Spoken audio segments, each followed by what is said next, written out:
बिस्मिल्लाहिर्रहमानिर्रहीम, अस्सलाम वालेकुम। Welcome to my YouTube channel brain booster. आज की इस वीडियो में हम लेक्चर डिस्कस करने से पहले एक बहुत ही इम्पोर्टेंट बात करेंगे, जो कि सुप्रीडेंट एसपी जो एफआईए में एसपी की जॉब है उसके हवाले से हम बात करेंगे। तो इसमें सबसे पहली बात तो ये है कि इसका सिलेबस अनाउंस हो चुका है। इसकी मैंने आपको कल भी बताया था, इस पर भी वीडियो मुझे बनानी है। इसका जो सिलेबस है वो सारे लाज मैंने देखे हैं, उसको कंपाइल करने की कोशिश की है। जैसे ही वो कंप्लीट हो जाते हैं तो फिर उस पर भी एक वीडियो बनाऊंगी। और सिलेबस जो है वो बहुत ही लिमिटेड और ज़बरदस्त सिलेबस है। अगर आप इसको इस सीट पे अप्लाई करना चाहते हैं और वाकई आप इसको अचीव करना चाहते हैं तो आपको बहुत ज़्यादा मेहनत करनी पड़ेगी, क्योंकि एफआईए का एक होता है कि वो जब भी करते हैं, मतलब अनाउंस करते हैं अपनी कोई भी एडवर्टाइजमेंट, तो उसकी टेस्ट डेट पहले ही मेंशन उसी के साथ यानी एडवर्टाइजमेंट के साथ ही मेंशन कर देते हैं। तो वो अक्टूबर में पेपर होने वाला है। तो इससे इससे ये साबित होता है कि हमारे पास तकरीबन तकरीबन 1.5 मंथ है, 1.5-2 मंथ है। तो इसमें हम अगर चाहें तो आराम से अपनी तैयारी कंप्लीट कर सकते हैं। ये मत समझिएगा कि अगर ये लाज है तो आराम से हो जाएंगे, कभी भी नहीं होंगे। ठीक है, 4 लाज हैं और इसमें जो इम्पोर्टेंट चीज़ें हैं हमने उसको डिस्कस करना है, उनको अच्छे से पहले पढ़ना है, उसको डिस्क्राइब करना है। साथ में हमारा टेस्ट सेशन भी लाजमी उसके साथ फर्स्ट डे से हम स्टार्ट कर देंगे। और टेस्ट सेशन में ये होगा कि हम डेली जितना पढ़ा करेंगे, जितना हमने डिस्क्रिप्टिव पढ़ना होगा, उसके सारे का फिर एक दिन लेक्चर होगा, उसका अगले दिन फिर टेस्ट रख दिया जाएगा। इससे ये होगा कि आपकी एक तो साथ साथ आप कितनी प्रिपरेशन हो गई है उसकी एवेल्यूएशन आप करते रहेंगे, और उसके बाद हमारी जब रिवीजन होगी तो वो हमारे लिए और भी आसान हो जाएगा। लेकिन एक बात मैं आपको बता दूं कि ये जो लिमिटेड हमारे पास आया है कि सिलेबस बस इतना है, तो इसको आपने इसका जो मेरिट है वो बहुत मतलब कि उस पर जाएगा, मेरिट इसका हाई जाएगा। ये कभी भी ना सोचना कि आपका कंपटीशन नहीं हो, कंपटीशन आपका बहुत हाई लेवल का होगा। ठीक है, क्योंकि इसमें जीके जो होता है ना, जीके बहुत मुश्किल चीज़ है, उसको हमें नहीं पता होता, वो अनलिमिटेड चीज़ है। उसको हम जितना मर्जी पढ़ लें, वो ऐसा नहीं होता कि पेपर एज इट इज़ उसी से आए।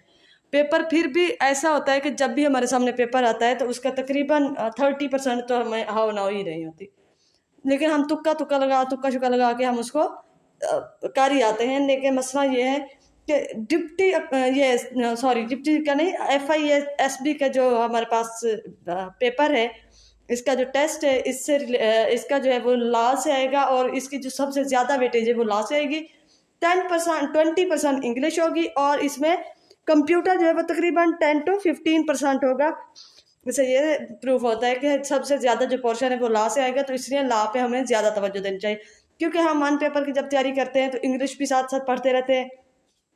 बेशक मतलब उसमें बहुत सारी चीज़ें होती हैं जो कि हमें सिनोनिम एंटोनियम में काफ़ी मुश्किल आ रही होती है, नरेशन में, वन वर्ड सब्स्टिट्यूशन में, लेकिन फिर भी कुछ ना कुछ हमें इंग्लिश का पता है ना। और कंप्यूटर तो वैसे भी तकरीबन हमें आ ही रहा होता है, ज़्यादा इसमें से आता भी नहीं, मतलब थोड़ा बहुत पोर्शन आता है। लेकिन जो लॉज हैं ये वो चीज़ें हैं जो आपको पेपर हर सूरत आपको पास करवा सकते हैं। इसका मेरिट भी काफ़ी हाई जाएगा, कंपटीशन भी बहुत हाई होगा। इसीलिए हमने ये सेशन जो स्टार्ट करना है, ये तकरीबन 1-2 दिन में हम सेशन स्टार्ट करने लगे हैं, क्योंकि 31 अगस्त जो है इसकी लास्ट डेट है अप्लाई करने की, और इसकी टोटल 600 फ़ी है। और अगर और इसमें ऑल डिग्री वाले जितने भी है वो सब इसमें अप्लाई कर सकते हैं, जिसने मास्टर किया हो या BS 4 ईयर किया हुआ है तो वो इसमें एलिजिबल है। लेकिन आप एक बात याद रखें कि जिसके पास डिग्री आ चुकी है, जिसका कंप्लीट हो चुका है, डिक्लेरेशन हो चुकी है। आज एक एस्पेरेंट्स ने मुझे कहा कि वो मतलब कि उसकी डिग्री जो है अभी तक डिक्लेयर नहीं हुई, तो वो एलिजिबल नहीं होते। इनफॉर्मल है, लेकिन मतलब वैसे बता दिया गया है कि आपकी इतनी CGPA है, लेकिन उसका तो कोई फायदा नहीं। नंबर बेशक बता दिया जाए, लेकिन वहाँ पे तो वो डिक्लेरेशन पूछते हैं ना, तो इसी वजह से डिक्लेरेशन डेट ना हो तो वो वैलिड भी नहीं होती, वो फिर वेरिफिकेशन के दौरान आपको निकाल दिया जाता है। तो इससे अच्छा है ऐसे जिनके पास डिग्री अभी तक नहीं है, बेशक उनका BS कंप्लीट है या उनकी मास्टर है, जो भी है कंप्लीट है, लेकिन अभी तक डिग्री डिक्लेयर नहीं हुई, तो वो ऐसे सुनी सुनाई बातों पे या सुने सुनाए नंबरों पे वहाँ पे अप्लाई ना करें। ऐसे फीस ज़ाया हो जाएगी, क्योंकि आप जानबूझ के यहाँ पे फीस पे करेंगे। आपको पता है कि आप क्राइटेरिया फुलफिल नहीं कर रहे और फिर भी आप फीस पे करेंगे, वो रिटर्न भी नहीं होगी। तो इससे अच्छा है अपने पैसे ज़ाया ना करें। अपकमिंग जॉब और भी आएंगी, जैसे PPSC के थ्रू आने वाली हैं, ADLDA की आने वाली है, CM ऑफिस में आने वाली है असिस्टेंट की जॉब। इसके अलावा तहसीलदार, नायब तहसीलदार, जो कि अक्टूबर में कहा गया है कि आएगी इंशाल्लाह। तो उसके लिए आप तैयारी करें, मायूस ना हो। अगर एक बार अप्लाई नहीं कर सकते कोई मसला नहीं है, लेकिन आप अपनी तैयारी जो है वो प्रिपरेशन लाजमी स्टार्ट करें, ठीक है। हमेशा याद रखें कि प्रिपरेशन जो पहले ही स्टार्ट कर देते हैं और इस चीज़ का वेट नहीं करते कि जब जॉब आएगी अप्लाई करेंगे फिर उसमें हम फिर प्रिपरेशन स्टार्ट करेंगे, तो वो लोग ऐसा होता है कि वो फिर पीछे रह जाते हैं।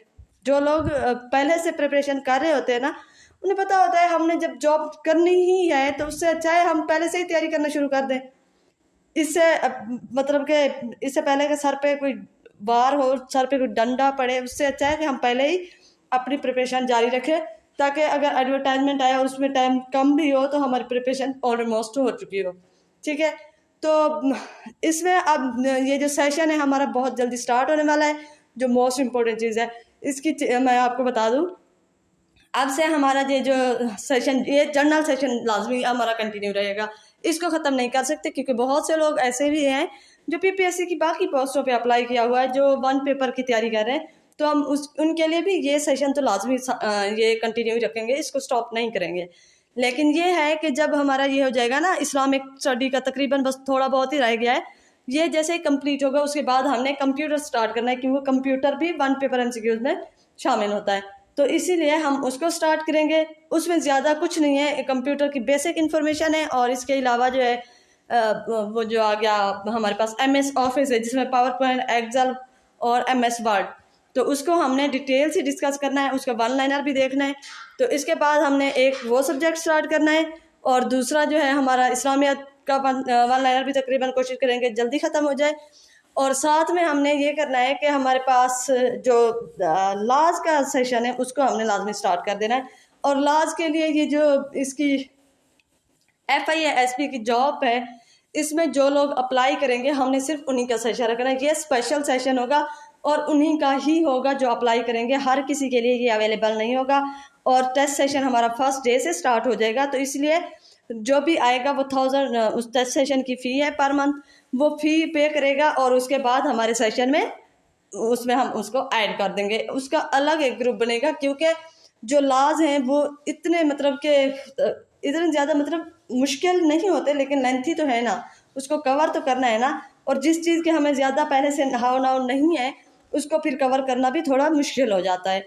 तो इसीलिए लाज का जो लाज पे हमने ज़्यादा तवज्जो देनी है, और इसकी प्रिपरेशन एक दफ़ा हम करके उसको टेस्ट के साथ मतलब इवेलुएट करते जाएंगे अपनी प्रिपरेशन को।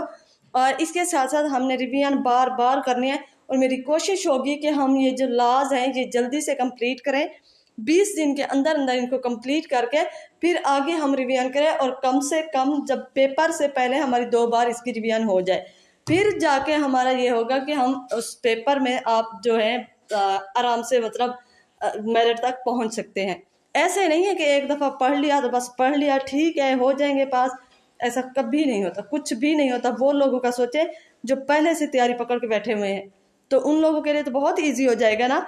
अब जिन्होंने पहले से अपनी प्रिपरेशन कंटिन्यू की हुई थी, तो उनका ये होगा कि कुछ पोर्शन जो बाकी जनरल सब्जेक्ट है जैसे इंग्लिश है, कंप्यूटर है, तो अगर उनकी वो प्रिपरेशन है तो अब वो सिर्फ और सिर्फ ला पे तवज्जो दें, उसी पे ही अपना फोकस रखेंगे और उसको बार बार रिपीट करेंगे, तो उनकी तैयारी बहुत बेहतर हो जाएगी। तो इसीलिए बहुत अच्छी तैयारी के लिए आप हमारा सेशन ज्वाइन कर सकते हैं, जो special special special FIA SP के लिए।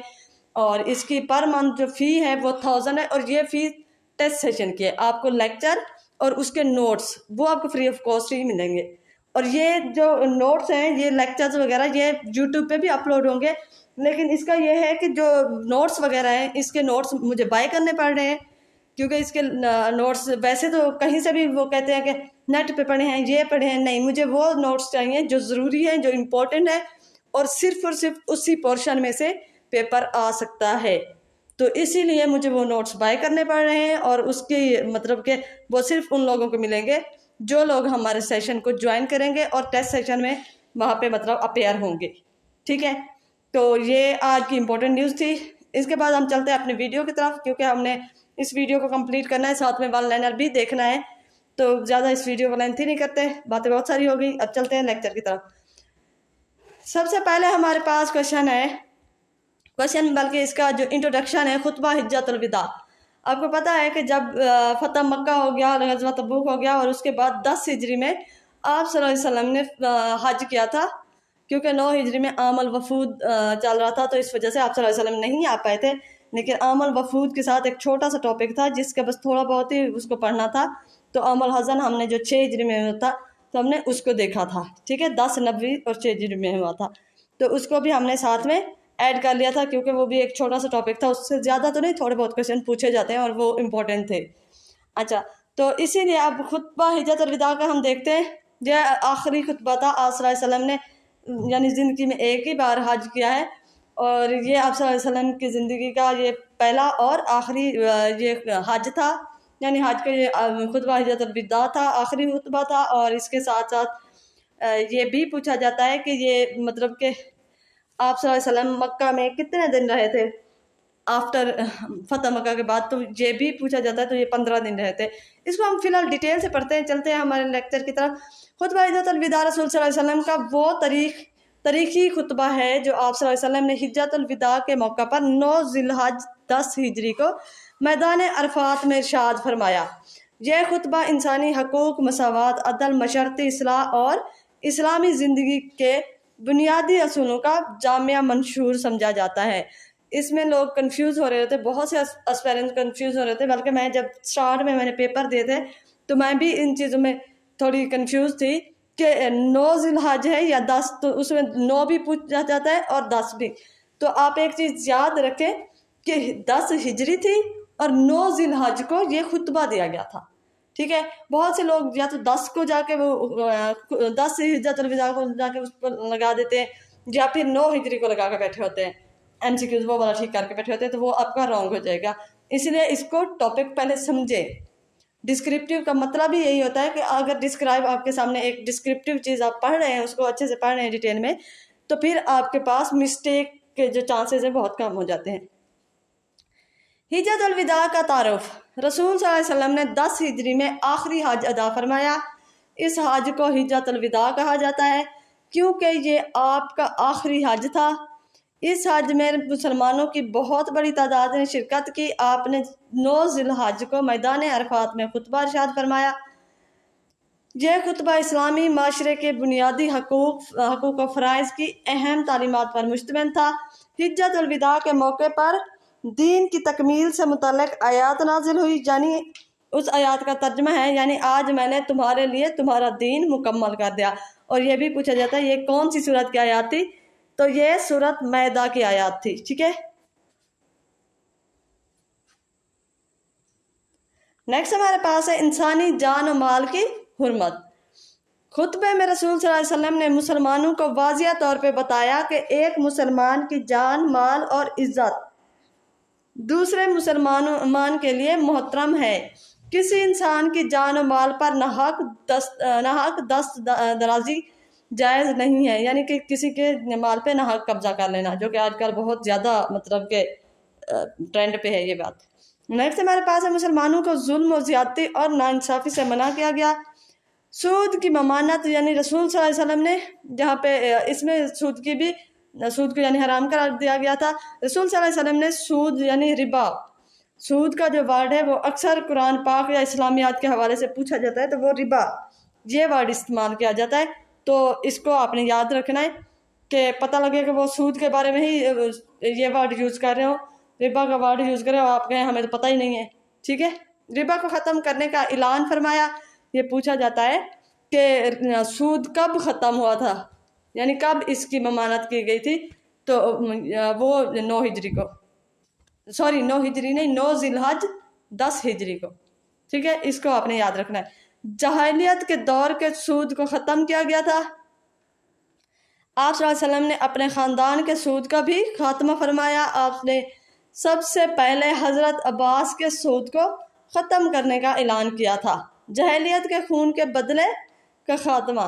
इस्लाम ने ज़माना जहालियत की कबायली दुश्मनों और बदले की रिवायात को ख़त्म कर दिया। जहालियत के ज़माने के खून के दावे ख़त्म कर दिए गए। रसूल सल्लल्लाहु अलैहि वसल्लम ने अपने ख़ानदान के खून के दावे को भी ख़त्म कर दिया। सबसे पहले रबिया बिन हारिस के बेटे के खून का दावा ख़त्म करने का ऐलान किया गया। इसमें ये होता था कि पहले ज़माना जाहिलियत में ऐसा होता था कि अगर किसी का बेटा किसी का कत्ल कर देता है तो फिर उसके बाप को कत्ल किया जाता था, या उसी के बेटे को ही, जब बाप कत्ल कर देता है तो उसके बेटे को कत्ल किया जाता था। तो आप सल्लल्लाहु अलैहि वसल्लम ने इस चीज़ को मना फरमा दिया और आप सल्लल्लाहु अलैहि वसल्लम ने इस चीज़ का खात्मा किया कि बाप का बदला बेटे से नहीं लिया जाएगा। नेक्स्ट हमारे पास है रसूल सल्लल्लाहु अलैहि वसल्लम ने इसमें औरतों के हकूक़। खुतबा हिज्जतुल विदा में ख़वातीन के हकूक़ पर ख़ास ज़ोर दिया गया। रसूल सल्लल्लाहु अलैहि वसल्लम ने फरमाया, औरतों के साथ हुस्न सलूक किया जाए, इनके हकूक़ अदा किए जाए। शोहरों और बीवियों दोनों की जिम्मेदारियाँ, शोहर बीवियों की और बीवी शोहरों की जिम्मेदारियाँ हैं, दोनों एक दूसरे की जिम्मेदारियाँ हैं। ख़वातीन के साथ जुल्म और ज़्यादती से इज्तनाब किया जाए। खुतबा हिज्जतुल विदा में ख़वातीन के हकूक़ और इनके साथ हुस्न सलूक की ख़ुसूसी ताकीद की गई। तमाम इंसानों की मसावत। रसूल सल्लल्लाहु अलैहि वसल्लम ने इंसानी मसावत का असूल वाज़िया फरमाया। इस्लाम के मुताबिक किसी अरबी को किसी अजमी पर फजीलत नहीं, किसी अजमी को किसी अरबी पर फजीलत नहीं, किसी गोरे को किसी काले पर और किसी काले को किसी गोरे पर कोई मतलब के फजीलत नहीं है। बस महज नस्ल या रंग की बुनियाद पर फजीलत नहीं दी जाती, असल फजीलत तकवा की बुनियाद पर दी जाती है। नस्ली और कबैली इम्तियाज की नफ़ी। खुतबे में वाज़िया किया गया कि रंग, नस्ल, ज़बान, कौम की बुनियाद पर बरतरी का तस्वर दुरुस्त नहीं है। इंसानों की इज़्ज़त और फजीलत का ताल्लुक़ इनके किरदार और तकवा से है। इस्लाम ने तमाम मुसलमानों को एक उम्मत करार दिया है। मुसलमानों की बहमी अखुवत। रसूल सल्लल्लाहु अलैहि वसल्लम ने मुसलमानों के दरमियान भाईचारे और इत्तेहाद की तालीम दी। मुसलमान एक दूसरे के भाई हैं। एक मुसलमान का माल दूसरे मुसलमान के लिए इसकी रजामंदी के बगैर हलाल नहीं। बहमी, जुल्म और ज़्यादती से मना किया गया। उम्मत में इत्तेहाद और अमन कायम रखने की तालीम दी गई। अमानत और हकूक़ की अदायगी।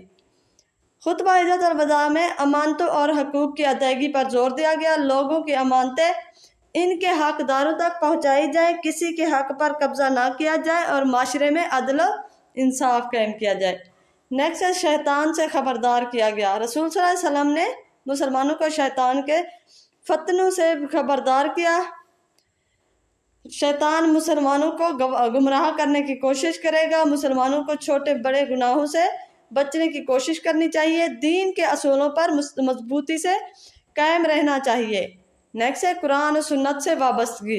रसूल सल्लल्लाहु अलैहि वसल्लम ने खुतबा हिज्जतुल विदा की तालीमात में अल्लाह की किताब और रसूल सल्लल्लाहु अलैहि वसल्लम की हिदायत पर कायम रहने की अहमियत नुमाया है। मुसलमानों को इस्लामी तालीमात पर अमल करने और दीन के बुनियादी असूल को मजबूती से थामने की तरगीब दी गई।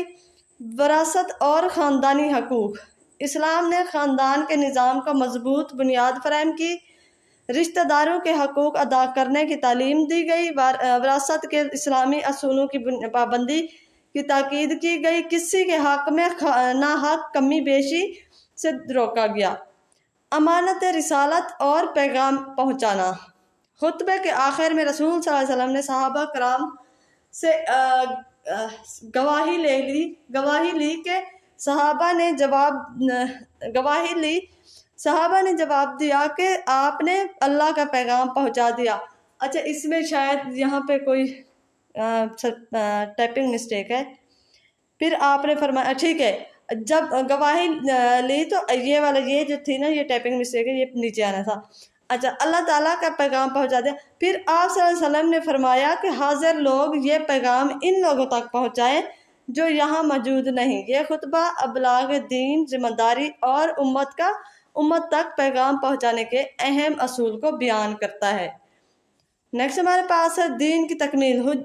खुतबा हिज्जतुल विदा के ज़माने में कुरान मजीद की ये आयत नाजिल हुई थी, जिसका तर्जमा है, आज मैंने तुम्हारे लिए तुम्हारा दीन मुकम्मल कर दिया और तुम पर अपनी नेमत पूरी कर दी। ये आयत सूरत मायदा की आयत नंबर 3 है। ये थी टाइपिंग मिस्टेक, ये वाला जो था ना, ये ऊपर ही आना था और ये एक ही हेडिंग बननी थी। लेकिन चलो कोई बात नहीं, हमने बेसिक चीज़ तो पढ़ ली है ना, तो कोई मसला नहीं है। ये हेडिंग मैं इस वजह से देती हूँ कि अगर ये हेडिंग से रिलेटेड आपको कोई ऑप्शन बना के दिया जाता है तो वो आपको याद रहे। वैसे हेडिंग की ज़रूरत नहीं होती इसमें डिस्क्रिप्टिव में, लेकिन मैं इस वजह से ऐड करती हूँ क्योंकि कभी कभी इन हेडिंग से रिलेटेड भी पूछा जाता है। ठीक है, ये एक मेन पॉइंट्स होते हैं, मैंने इनको हेडिंग बना दिया है। नेक्स्ट हमारे पास है खुतबा हिज्जतुल विदा के अहम मौजूआत। अहम मौजू कौन से थे? हज जो था ये आखिरी हज था, सन हिजरी 10 हिजरी में हुआ था और तारीख 9 ज़िलहज्जा थी। मकाम मैदान अरफात था। सूद की ममानत की गई। खून, जहलियत के खून के दावे को ख़त्म कर दिया गया। हुस्न सलूक और हकूक़, औरतों के साथ हुस्न सलूक और हकूक़ अदा करने की ताकीद की गई। इंसानियत, जान और माल और इज़्ज़त की हुर्मत मतलब कि इसकी हिफाजत के जिम्मेदारियाँ दी गई। मसावात, नस्ल और रंग की बुनियाद पर बर्तरी की नफ़ी की गई। फजीलत, तकवा की बुनियाद पर फजीलत दी गई। अखुवत, मुसलमान आपस में भाई भाई हैं। अमानत, अमानतें अदा करने की ताकीद दी गई।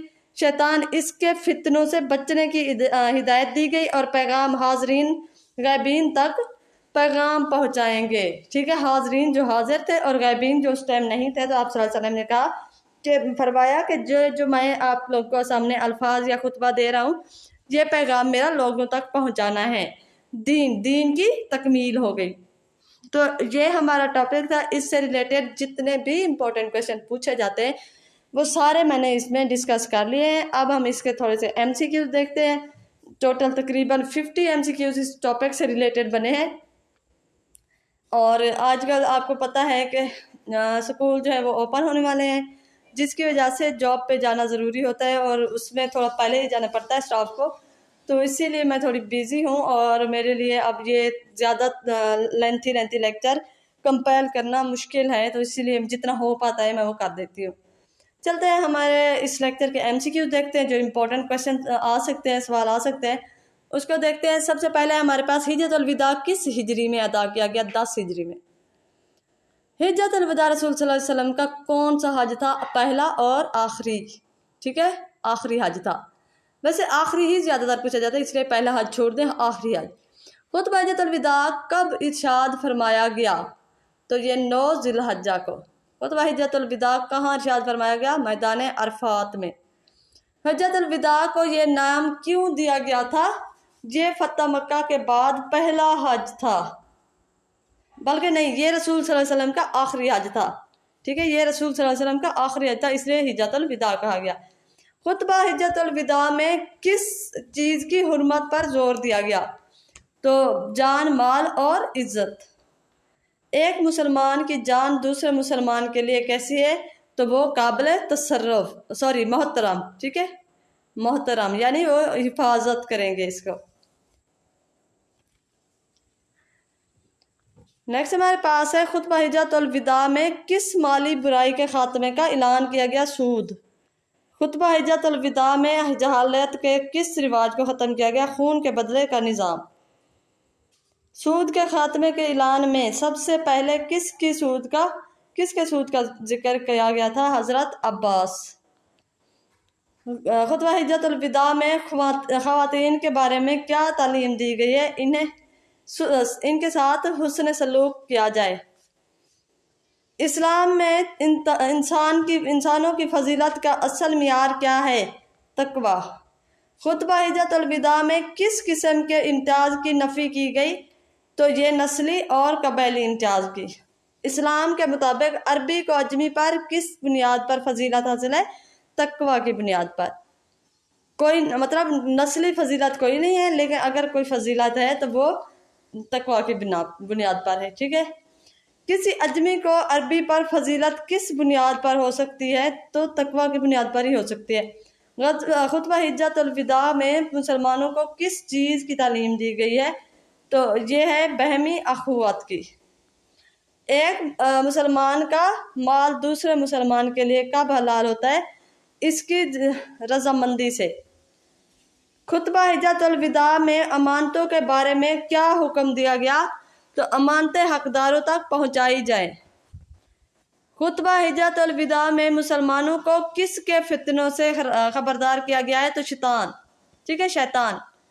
उसके बाद है खुतबा हिज्जतुल विदा में हाजरीन को क्या जिम्मेदारी दी गई? तो गैबीन लोगों तक पैगाम पहुंचाने की। खुतबा हिज्जतुल विदा का मरकज़ी मौजू क्या था? तो ये इंसानी हकूक़ और इस्लामी माशरती असूल। जहालियत के ज़माने के खून के दावों के बारे में क्या हुक्म दिया गया? तो ख़त्म कर दिए गए।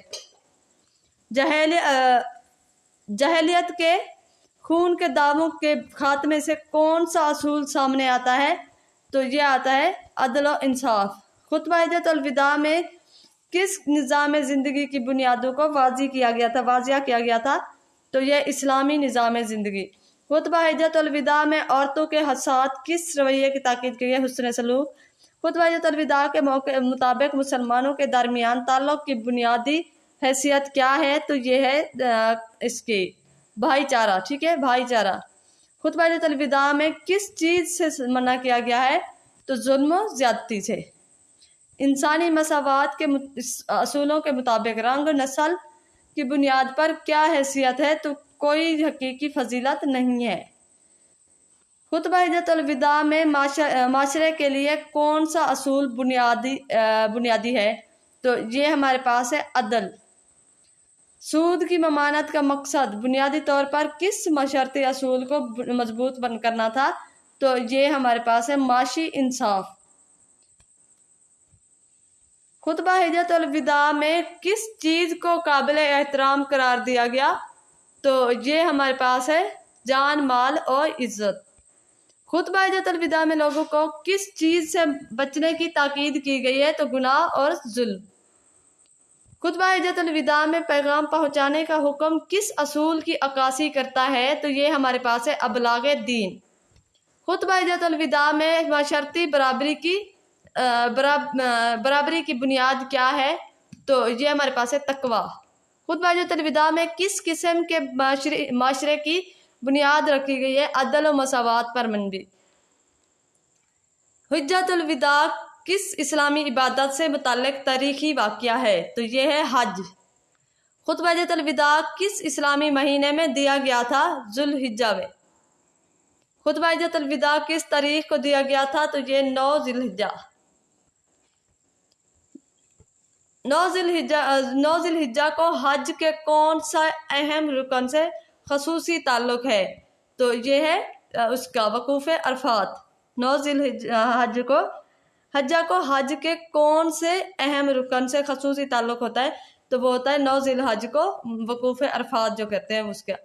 हिज्जतुल विदा के मौके पर दीन की तकमील से मुताल्लिक आयात किस सूरत से नाजिल हुई थी? सूरह माइदा, और ये आयात नंबर 3 थी। दीन के तकमील वाली आयात सूरत माइदा की कौन सी आयात थी? तो आयात नंबर 3।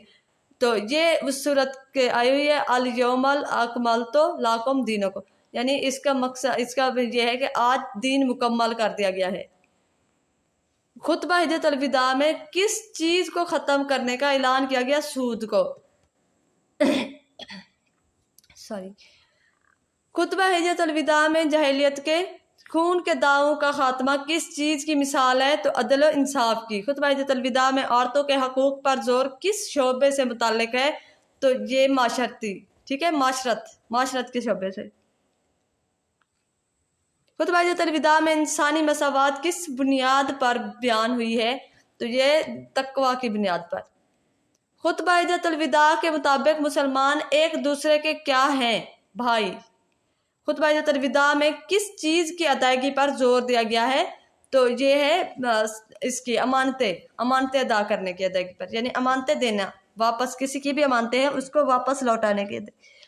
नेक्स्ट हमारे पास है खुतबा हिज्जतुल विदा में किस चीज़ की हिफाजत का असूल दिया गया है? जान, माल और इज्जत। खुतबा हिज्जतुल विदा का पैगाम किसके लिए अहम है? तो पूरी इंसानियत के लिए। यह था आज का लेक्चर। मुझे उम्मीद है कि आपको वीडियो अच्छी लगी होगी। वीडियो अच्छी लगे तो लाइक करें, चैनल को सब्सक्राइब करें, और अगर आप हमारा FIA SP का सेशन ज्वाइन करना चाहते हैं, वो बहुत जल्द स्टार्ट होने वाला है, मे भी 2-3 दिन में हो जाए, क्योंकि बस वो जो लॉज की फाइल्स है उसको कंपेल करना बाकी है। वो मेरे पास ओरिजिनल जो मतलब उसी पोर्शन से ही आएंगे क्वेश्चन, मैं इस चीज़ की गारंटी देती हूँ।